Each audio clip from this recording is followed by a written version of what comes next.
Assalamu alaikum, my friends. Today we will talk about Zaynab bint Jahsh radiallahu anha, a distinguished mother of the believers. She was a woman of noble lineage, deeply devoted to Islam, and among the esteemed mothers of the believers. She was the cousin of Prophet Muhammad, peace be upon him, born into the powerful Quraysh tribe. Her life is a testament to faith, obedience, and divine decree, as her marriage was directly addressed in the Quran. Before Islam, it was customary in Arab society to consider an adopted son as a biological son in all respects, including inheritance and lineage. Zayd ibn Harithah radiallahu anhu, originally enslaved and later freed by the Prophet Muhammad, peace be upon him, was treated as his own son and even referred to as Zayd ibn Muhammad. Before Allah abolished this practice, the Prophet, peace be upon him, proposed Zaynab's marriage to Zayd to break the social barrier between the noble Quraysh and former slaves. However, Zaynab initially hesitated as she came from a high-ranking family and saw Zayd as socially inferior. Nevertheless, she accepted the marriage out of obedience to Allah and His Messenger. Despite their efforts, the marriage faced challenges. Zaynab, may Allah be pleased with her, was not contained in the union and frequently reminded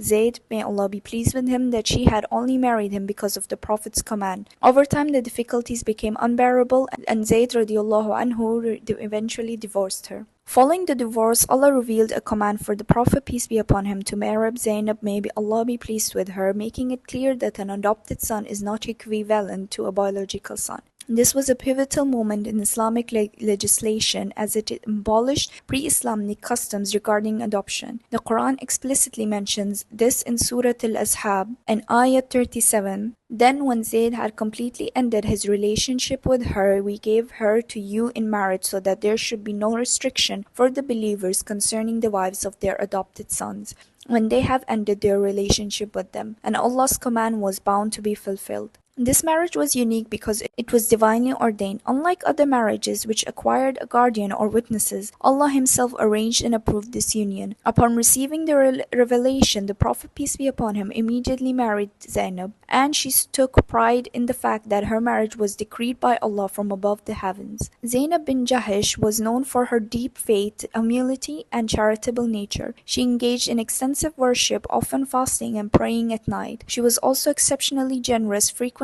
giving away her wealth to the poor. The Prophet, peace be upon him, once said, "The first among you to join me in the hereafter will be the one with the longest hands." Initially, the wives of the Prophet, peace be upon him, thought this referred to physical height, but after Zaynab's passing, they realized it meant generosity, an attribute for which she was well known. Zaynab passed away during the caliphate of Umar al-Khattab radiallahu anhu in 20 Hijri at the age of approximately 50. She was the first of the Prophet's wives to pass away after him. She was buried in Jannat al-Baqi, the cemetery of Medina. Her life remains an enduring example of obedience to Allah, strong faith, and charitable giving. She is remembered now not only as a wife of the Prophet, peace be upon him, but as a woman of great virtue and righteousness. Stay tuned for the next part.